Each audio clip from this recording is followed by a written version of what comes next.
titulares. Se aprobó retirar la terna enviada por Lasso para la Superintendencia de Datos. COE de Muisne sesionó ante emergencia por lluvias.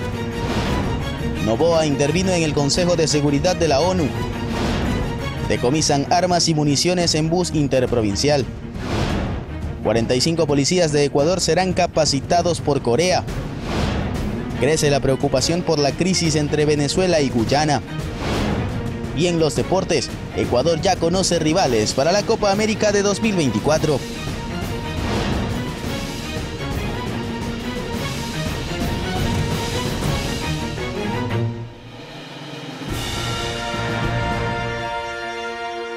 Esto es Noticias Soromar, de las 9 de la noche, con la conducción de Tania Loor. ¿Qué tal, amigos? Muy buenas noches y bienvenidos. La vicepresidenta de la República, Verónica Abad, publicó una carta en la que da detalles sobre la organización previa a su viaje a Israel para la misión que le fue delegada por el presidente Daniel Noboa. En el documento asegura que existen algunas inconsistencias, como en el proceso de compra del vuelo que hasta hoy no se ha podido emitir, y también la falta de seguridad. Iniciamos.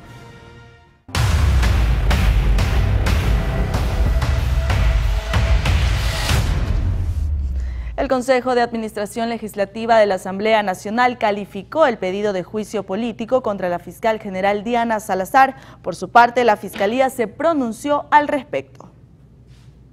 Con 5 votos a favor y una abstención, el Consejo de Administración Legislativa CAL admitió a trámite el pedido de juicio político contra la fiscal general del Estado, Diana Salazar. Al respecto, la primera vicepresidenta de la legislatura justificó la decisión. No se debe entender el ejercicio de la fiscalización como un mecanismo de persecución, sino como un mecanismo de no impunidad. Ningún funcionario es intocable y que ningún funcionario o funcionaria, por poderosa que parezca o que se crea, está por encima de la ley o excluida de estos procesos de control. El presidente de la Asamblea, Henry Kronfle, dio a conocer que la asambleísta interpelante del juicio, Gisela Garzón, de la Revolución Ciudadana, subsanó las pruebas sobre el pedido contra la fiscal y con eso se procedió a la calificación. Ahora el proceso pasa a la Comisión de Fiscalización, liderada por Pamela Aguirre del correísmo. Pero una vez allí tendrá que esperar hasta que se tramiten los 6 juicios que están pendientes desde la Asamblea que fue disuelta, más los del exministro de Energía, Fernando Santos, y el exministro del Interior, Juan Zapata. Porque hay 5 juicios políticos en la comisión y esos son los que se tienen que tratar. Ahí hay un juicio político a los consejeros del Consejo de la Judicatura, hay juicio político a miembros del Consejo Nacional Electoral, hay juicios políticos del exministro de Transportes y Obras Públicas. De hecho, en ese hay 2 juicios políticos en contra del exministro David Herrera. Parece que hay uno, el secretario de Seguridad, y luego entraría el juicio político, los juicios políticos presentados en este periodo, el juicio político al exministro de Energía, Santos Albite, al exministro Juan Zapata, a la fiscal general. Kronfle también señaló que el PSC se mantiene en su postura de que no existen causales para enjuiciar políticamente a la fiscal. Sin embargo, les corresponde proceder con el trámite. Por su parte, la Fiscalía General del Estado se pronunció a través de un comunicado, advirtiendo que el pasado 4 de diciembre la Unidad Técnica de la Asamblea Nacional emitió un informe técnico jurídico no vinculante sobre el cumplimiento de requisitos en el pedido de juicio, detallando que no estaba enmarcado en los lineamientos constitucionales del debido proceso, puesto que el anuncio probatorio señalaba la presunción de que los testimonios anunciados por la solicitante del juicio serían sobre casos penales de justicia ordinaria y no bajo el fundamento de incumplimiento de funciones. Con ese argumento, según la Fiscalía, la votación del CAL demuestra una flagrante transgresión al principio de independencia de funciones y reiteró que la solicitud de juicio carece de argumentos fácticos y jurídicos. Lo cierto es que una vez que el trámite contra Diana Salazar se encuentre en la Comisión de Fiscalización, dicha mesa deberá recopilar pruebas y receptar comparecencias para posteriormente emitir un informe que pasará al Pleno con recomendaciones sobre si llamar o no a juicio a la funcionaria. Pero todo esto será luego de que Fiscalización evacúe los procesos que tiene pendientes en este corto periodo legislativo. Tania Loor, Noticias Oromar. Seguimos hablando del Consejo de Administración Legislativa CAL porque acogió la solicitud de la Comisión de Justicia de la Asamblea Nacional y autorizó la unificación de 37 proyectos de reformas al Código Orgánico Integral Penal como un medio para contribuir a combatir la inseguridad en el país. El anuncio se hizo mediante un comunicado en la red social X, donde la entidad aseguró que la unión de los proyectos permitirá dar un tratamiento ágil a las propuestas. Y ahora les contamos que el gerente subrogante de Petroecuador, Reinaldo Armijos, informó mediante una entrevista que la empresa resolvió dar por terminado de manera anticipada el contrato de póliza de seguros con la compañía Seguros. Escuchemos. Uno de los informes en los cuales la Jefatura de Seguros emitió, se indica que existe una baja en el valor de indemnización que efectúa la póliza en lo que se refiere a la gerencia de exploración y producción, que se deba de 500 millones a 220 millones, ¿sí? Y con lo cual no hemos encontrado, de hecho, un sustento legal y formal y técnico para haber reducido la indemnización específicamente en estos valores. La segunda es que la forma de pago, de hecho, de esta póliza se llevó a cabo de una manera un poco acelerada, o sea, de hecho, muy acelerada. ¿En qué sentido? En los pliegos o en los términos de referencia lo que nos indica es que la compañía, una vez suscrito el contrato que se realiza, debía haber emitido la factura en un tiempo de 45 días. Lo único es que se realizó 9 días posteriormente a la firma del contrato. El Consejo de Participación Ciudadana y Control Social aprobó retirar la terna enviada por el expresidente Guillermo Lasso para la designación de la máxima autoridad de la Superintendencia de Protección de Datos. Para su efecto se dieron 5 votos a favor y 1 abstención. A continuación, declaraciones de las autoridades de control. Que indica que se expida el reglamento para la designación de la autoridad de protección de datos por la terna prevista por el Ejecutivo, y en su disposición general dentro del registro oficial indica en todo lo no previsto en el presente reglamento o en caso de duda de su aplicación, el Pleno del Consejo de Participación Ciudadana y Control Social absolverá y su cumplimiento será obligatorio, como indica el registro oficial. Este pleno no está facultado a absolver de manera arbitraria la petición del señor presidente. Por lo tanto, y en consecuencia, dejo a consideración de las y los consejeros lo dicho en esta intervención, a fin de disponer a la coordinación jurídica elabore un informe jurídico sobre el proceso a seguir respecto al oficio número T004 SJG 23003.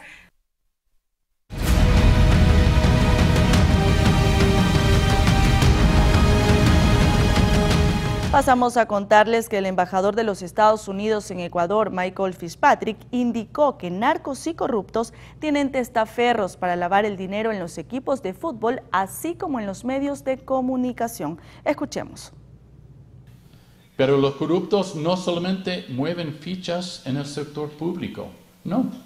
Están lavando su plata, por supuesto, en los bienes reales, en cuentas bancarias, en empresas ficticias de exportes. Sus testaferros ahora están metidos en hasta la pasión nacional, el fútbol, usando algunos equipos para lavar su cara y su plata. Caray. Y ya hemos visto el desplomo de algunos de los medios sociales que fingían ser observadores responsables, cuando ahora están vistos como extorsionistas y pagados por nefastos para desviar investigaciones criminales, confundir al público nacional y continuar viviendo bien con la plata robada de los ecuatorianos. Caray. Mientras tanto, el Ministerio del Interior de Ecuador recibió la donación de drones y capacitación para la Policía Nacional. La Embajada de la República de Corea realizó la entrega simbólica de 2 drones con sus kits para la policía ecuatoriana. Este tipo de donación forma parte de las acciones de cooperación diplomática que se mantienen en el ámbito de seguridad pública y ciudadana. Que ascienden aproximadamente a $294.336. Y esta no es solo una donación de un país hermano, es un gesto de amistad, es un símbolo de nuestra lucha contra el crimen y de la mejora en la seguridad pública. Además, para usar estos drones, se impartirán 2 sesiones, en las que abordarán temas de manejo, de teoría básica de drones, cultivo de capacidad de pilotaje y demás. Conjuntamente hizo énfasis sobre la importancia de este tipo de colaboración en la lucha contra la delincuencia y el crimen organizado. Así que el Ministerio de Interior, a través de la Dirección de Combate al Delito, presentó a la Agencia de Cooperación Internacional de Corea una propuesta para participar en los cursos País 2025, cuya temática es análisis prospectivo y técnicas de investigación criminal.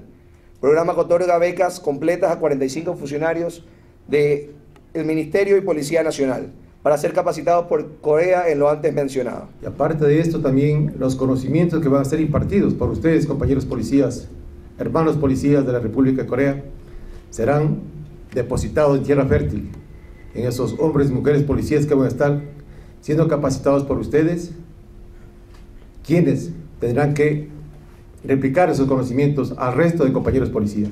Con este tipo de apoyo logístico y tecnológico, se pretende seguir aumentando y profundizando los espacios de cooperación en temas de seguridad. Belén Mendoza, Noticias Romar.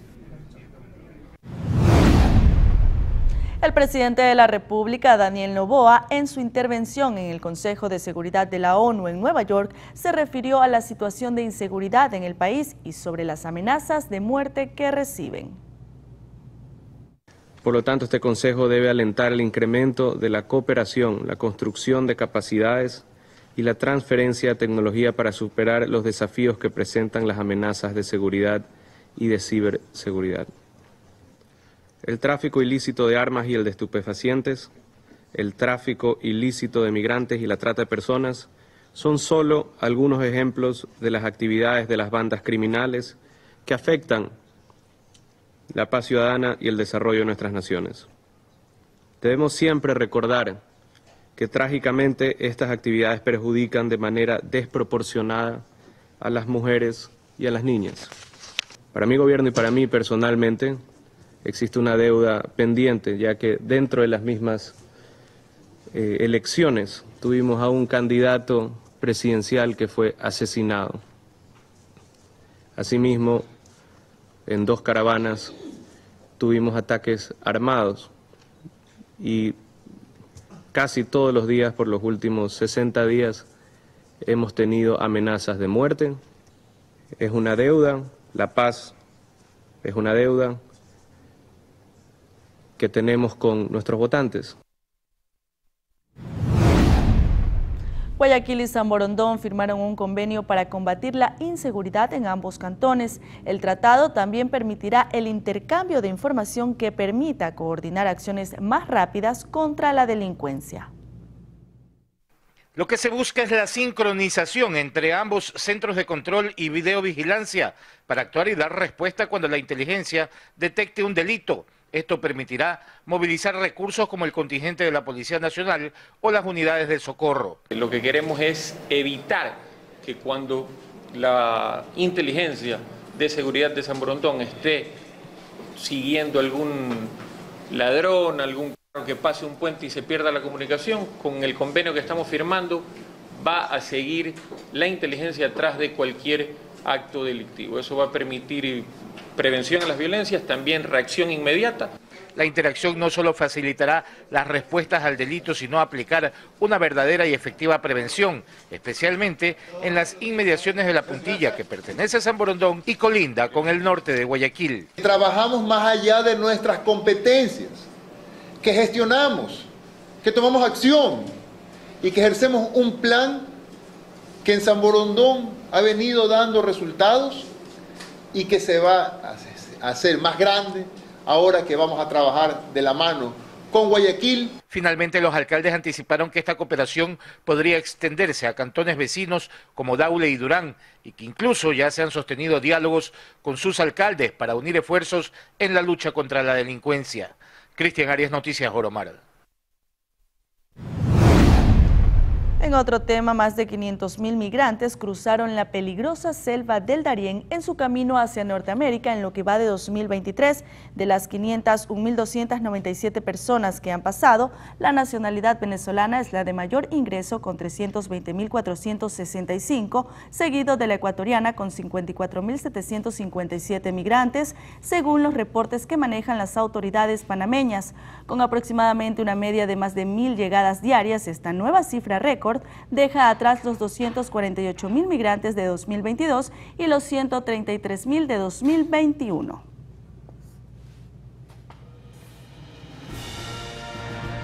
Aprovechamos para recomendarles que visiten nuestras plataformas de entretenimiento, tanto en la página web y las cuentas en redes sociales. Busque www.oromartv.com y únase a nuestra comunidad digital. Ahora nos vamos a una pausa y enseguida volvemos con ustedes.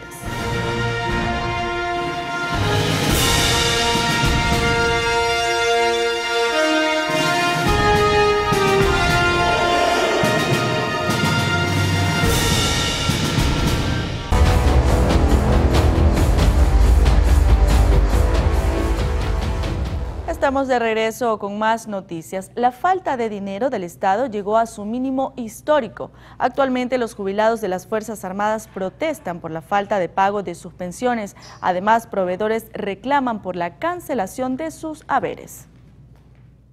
Según el último reporte del Boletín Monetario Financiero del Banco Central, la Caja Fiscal del Ecuador quedó en un mínimo histórico al colocarse en 94,9 millones de dólares. Tras la posesión del nuevo gobierno, fueron el mismo presidente y el ministro de Economía y Finanzas, Juan Carlos Vega, quienes anunciaron que la caja fiscal estaba en números muy bajos, 180 millones en esos días, y se ha ido moviendo. El último día de noviembre la caja fiscal estuvo en 419,7 millones de dólares, pero al 1 de diciembre, cuando se pagaron los sueldos del sector público, con un día de retraso, los recursos disminuyeron más pronunciadamente. La disminución de los recursos fiscales ya se ha hecho más notoria, pues los jubilados de las Fuerzas Armadas protestaron por la falta de pagos de sus pensiones, mismas que normalmente se pagan el 30 de cada mes. Ya para este jueves 7, el retraso era de una semana. La razón que se ha dado desde el Instituto de Seguridad Social de las Fuerzas Armadas es que no han recibido la transferencia correspondiente al 60% de las pensiones por parte del Estado. A esto se suma que hace pocos días, un grupo de representantes de 120 empresas de proveedores estatales se reunieron con uno de los subsecretarios del Ministerio para analizar la deuda de 10 millones que se mantiene con ellos. En relación al tema, las autoridades explicaron que la situación de la caja fiscal es compleja. Lo único cierto es que el país atraviesa una de sus peores crisis y los ecuatorianos están a la espera de que las medidas económicas que está tomando el nuevo gobierno puedan generar los recursos necesarios. María José Pino Argote, Noticias Oromar. Este 6 de diciembre se hizo público un documento donde el exmandatario Guillermo Lasso informaba a la Asamblea Nacional que viajaría a Estados Unidos. Según lo explicado por Lasso, estaría fuera de Ecuador hasta el 18 de diciembre para atender asuntos de índole personal y familiar. Lasso citó el artículo 144 de la Constitución que estipula que la presidenta o presidente de la República durante su mandato y hasta un año después del cese de sus funciones deberá comunicar al legislativo su salida, el periodo y las razones de su ausencia del territorio nacional. Y atención porque viajeros que lleguen al país en las próximas semanas pueden solicitar resguardo policial en un punto instalado en el aeropuerto José Joaquín de Olmedo de Guayaquil. Muchos ecuatorianos que viven en el exterior llegan al país para pasar Navidad y Año Nuevo junto con sus seres queridos. Y por eso la Policía Nacional ejecuta en este mes un trabajo orientado al resguardo de los viajeros que retornan temporalmente. Por ejemplo, en el aeropuerto José Joaquín de Olmedo, en la urbe porteña, se instaló la semana pasada un punto seguro con 2 oficiales y 14 uniformados, que disponen de motocicletas para coordinar el resguardo de quienes arriban al aeropuerto hacia los diferentes sectores de Guayaquil. Y para aquellos viajeros que se dirijan hacia otras localidades del país, pueden coordinar el resguardo a través del sistema ECU 911. Es importante destacar que dicho servicio es totalmente gratuito.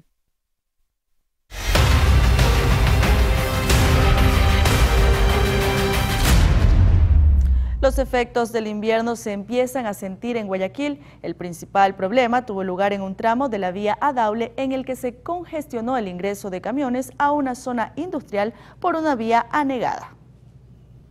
Se abrió la llave y al parecer se trata del inicio del invierno en Guayaquil, un tanto demorado, quizás muy esperado, con fenómeno del Niño o sin él. El asunto es que llovió y la mañana de este jueves se empezaron a ver los primeros estragos en Guayaquil. El más grave y complicado fue en la vía perimetral frente al hospital universitario. En ese lugar, decenas de cabezales y contenedores esperaban para ingresar por una estrecha vía a la zona industrial de Flor de Bastión. En esa calle el agua se acumuló, quedó estancada, formando una gran laguna en la que algunos quedaron sumergidos y otros trataban de escalar paredes, barandas y hasta los techos de los tráilers, cual hombre araña, para poder atravesar el sitio y llegar al lugar de trabajo.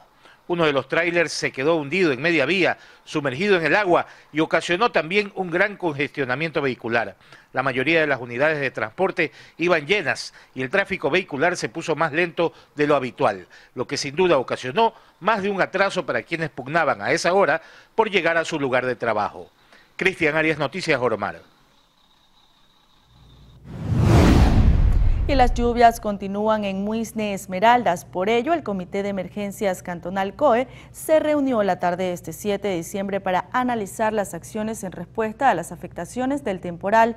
Yuri Colorado, alcaldesa del cantón, confirmó que hasta el momento existen 5 ríos desbordados, 50 recintos inundados y más de 300 familias damnificadas. Por ello, la municipalidad coordina con la Secretaría Nacional de Gestión de Riesgos la entrega de ayudas humanitarias. A su vez, se diseñó una hoja de ruta para levantar toda la información en territorio. Además, la autoridad municipal aprovechó esta reunión para solicitar ayuda a las autoridades del gobierno nacional para enfrentar la inminente llegada del fenómeno del Niño.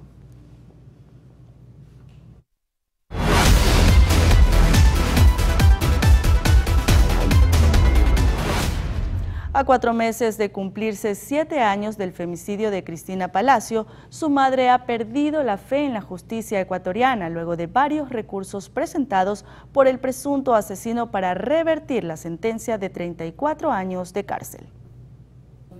Después de 6 años y 8 meses de lucha, Sonia Salamea, madre de Cristina Palacio, víctima de femicidio, está cansada. Dios verá, porque yo sí creo en un Dios, pero por mí yo ya no quiero saber nada, olvidaré.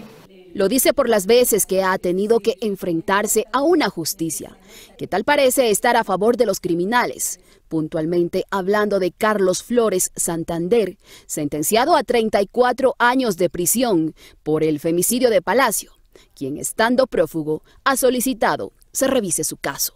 Un asesino que pidió antes ya dos ayudas, 2 garantías, como es la revisión del juicio, que fue negada, que fue después la casación fue negada, y ahora la instancia más difícil, que era ante la Corte Nacional. Flores desde la clandestinidad no se ha detenido. Son varios los argumentos que ha usado el asesino confeso para rever la decisión del juez que lo declaró culpable. Eso me admiraba, que dentro de lo prófugo que es pueda pedir. Y dentro de su locura pueda afirmar que le defiendan. Entonces son cosas que está a la vista, ¿no? Y sería algo terrible si hubieran aceptado la posibilidad de darle la libertad o anular un juicio que fue tan sangrante para nosotros. Razones para agotarla, para afirmar que las víctimas y sus familias no tienen derechos o desconocen cuáles son. Es tan claro, digamos, que estos sujetos no deben salir en libertad, que se les debe dar cadena perpetua, o al menos en nuestro país, que las leyes son burladas, al menos no darles acciones de protección, o en todo caso habeas corpus. No tienen que tener hechos palpables. El caso de Abigail. Estos son manipuladores, pero en su mente, en su ser está la muerte. La Fiscalía General del Estado brindó detalles de las investigaciones del sicariato ocurrido el pasado 5 de diciembre en Gualaceo. Se presume que el motivo del crimen fue un ajuste de cuentas. La Fiscalía brindó detalles del sicariato ocurrido el martes 5 de diciembre en el cantón Gualaceo. Juan Cárdenas, de 29 años de edad, fue víctima de varios impactos de bala, por un posible ajuste de cuentas. A entregarle sustancias sujetas a fiscalización, concretamente marihuana y una tarrina cocaína, que ella se puso molesta por esa situación, que el ciudadano Jorge Saxela Cuello le había dicho que tiene las horas contadas. La madre se sintió mal por estas circunstancias, porque inclusive le había pedido a su hijo que le acompañe al hospital para hacerse medir la presión. Cárdenas recibió una llamada de Roger, otro conocido de la víctima, quien le solicitó acercarse a pocos metros del centro de salud. Al llegar al lugar, 3 sicarios, incluido el hoy procesado, dispararon reiteradas veces contra el joven. Se percató la madre del hoy occiso de que circulaban en una motocicleta 3 ciudadanos, 3 ocupantes, 2 de ellos tenían cascos y uno de ellos sin casco, a quien lo reconoció plenamente como ciudadano Jorge Saxela Cuello. El fiscal informó que se desconoce si el occiso se dedicaba al expendio de droga. Mientras tanto, el ciudadano Jorge S. mantiene prisión preventiva por el delito de sicariato, tipificado en el COIP de 10 a 13 años de privación de libertad. La fiscal que tuvo conocimiento de este caso formuló cargos por el delito de homicidio, tipificado en el artículo 144 del Código Orgánico Integral Penal, y solicitó la prisión preventiva al señor juez, quien acogió esta petición de medida cautelar de prisión preventiva, dictando la misma y medidas de protección a favor de los familiares del hoy occiso. Mientras tanto, la madre de la víctima se encuentra dentro del programa de víctimas y testigos bajo resguardo policial.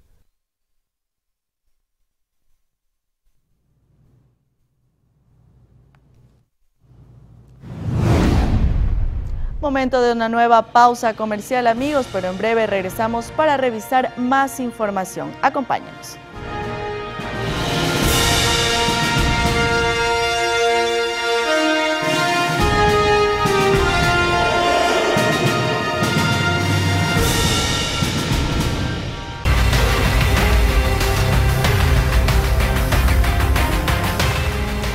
Horas con 36 minutos. En Puerto Viejo, provincia de Manabí, un taxista fue interceptado por sicarios que acabaron con su vida, mientras que en el cantón La Libertad, motorizados asesinaron a un hombre en plena vía pública.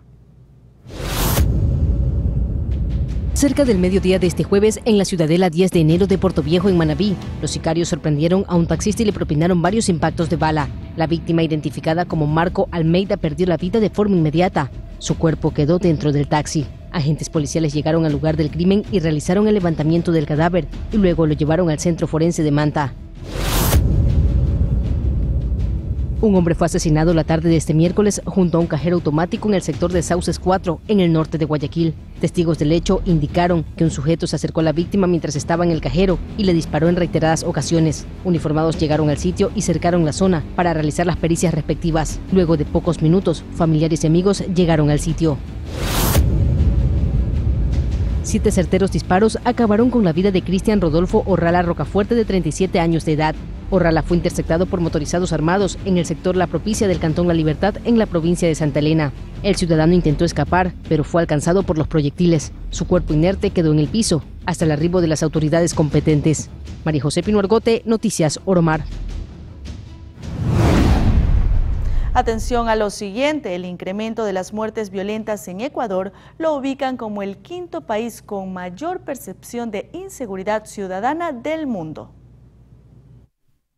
Muertes, vacunas, explosiones, sicariatos, esa era una realidad lejana del país, donde antes era un panorama de paz. Hasta el 2022, Ecuador se ubicaba entre los 10 primeros lugares de los países con mayor percepción de inseguridad ciudadana, en el puesto 42, pero el informe de Ley y Orden de 2023 de Gallup lo ubica Ecuador ahora en el 5º lugar. Se abandonó la política de seguridad, por ahí dejamos de contar con los modelos de gestión que ya teníamos.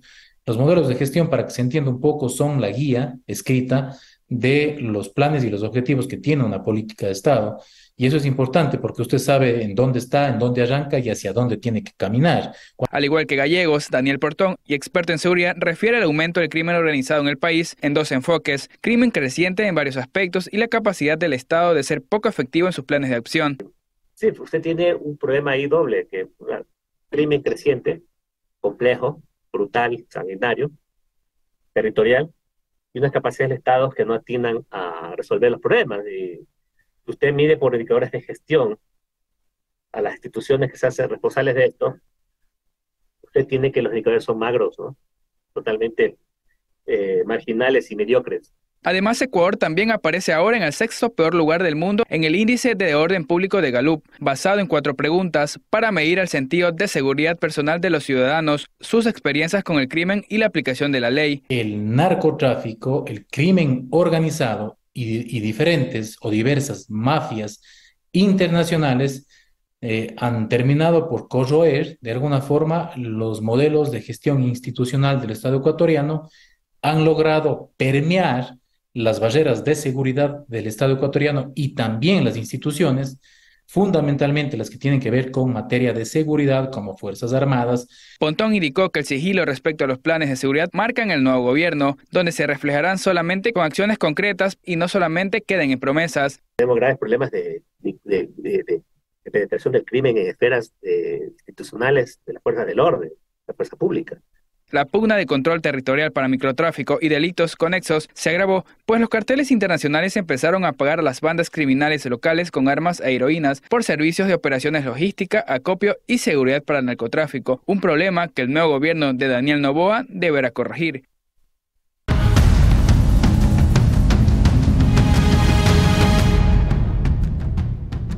Al norte de Manabí fueron capturados 5 sujetos, entre ellos un menor de edad, los cuales serían parte de una organización delictiva dedicada al asalto y robo en buses. A través del eje preventivo e inteligencia realizó un operativo en el distrito El Carmen. La policía ecuatoriana informó que la noche de este 6 de diciembre de 2023 fueron detenidos en Manabí 5 ciudadanos en delito flagrante. Son José Rolando Cube, ecuatoriano de 44 años de edad, quien registra antecedentes por robo y tenencia de arma y abuso de arma de fuego. Fabricio Carmelo E.B., ecuatoriano de 31 años de edad, quien registra antecedentes por procesos de robo, receptación y tráfico ilícito. Cristian Jackson Z.B., ecuatoriano de 30 años, quien no registra antecedentes. Edgar Leonardo G.R., ecuatoriano de 35 años, quien no registra antecedentes, y G.A.Q.C., ecuatoriano de 17 años, quien se encuentra aislado. Los hoy capturados serían integrantes de una organización delictiva dedicada a cometer ilícitos en los ejes viales y unidades de pasajeros. La policía dijo que también hallaron indicios vinculantes. Un vehículo Chevrolet Aveo, Chevrolet amarillo, un taxi del año 2011, un revólver calibre 38, 3 municiones calibre 30, 7 teléfonos celulares, 2 armas blancas. Y es que según los uniformados, los sujetos tenían previsto escapar en un vehículo tipo taxi. De hecho, así era su modus operandi. Estos individuos generalmente ingresaban o se subían a estas unidades de transporte masivo de personas en los terminales ya directamente, los cuales eran ya escoltados por un vehículo particular, en este caso un vehículo taxi, quienes de medio buscaban el lugar oportuno para comenzar a asaltar y despojar de sus pertenencias de las personas que se encontraban dentro de los buses de transporte masivo. Además, de acuerdo a información de la policía, sí existen más denuncias de este tipo de delito, sobre todo en esta zona norte de la provincia. Belén Mendoza, Noticias Romar.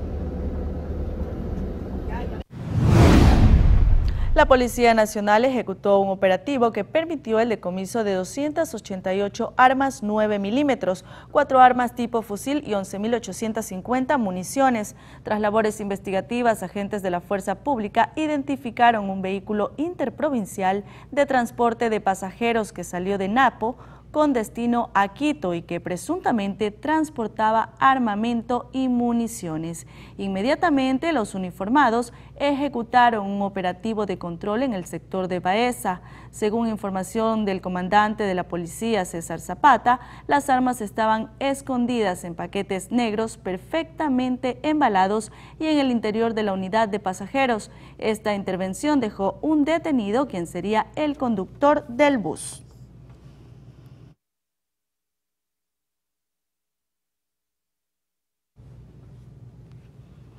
Agentes antidrogas de la Policía Nacional decomisaron más de 1 tonelada de cocaína que pretendía ser enviada vía marítima a España. La incautación se dio en un puerto de la ciudad de Guayaquil tras la inspección a 2 contenedores con café de exportación El alcaloide estaba dentro de 39 maletas. La entidad no detalló si este hecho dejó detenidos.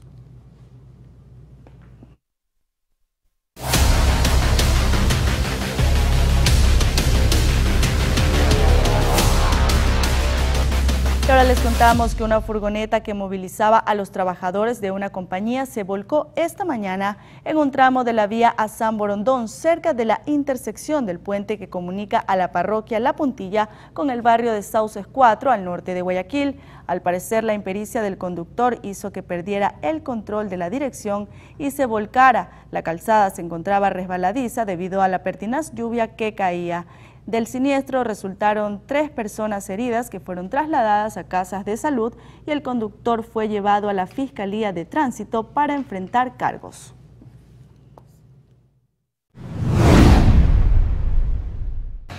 Y de esta manera llegamos a la parte final de este servicio informativo, Tania y amigos televidentes. Así es, Lickner, nos despedimos, amigos. Gracias por su sintonía. Muy buenas noches. Quédense en compañía de Oromar TV.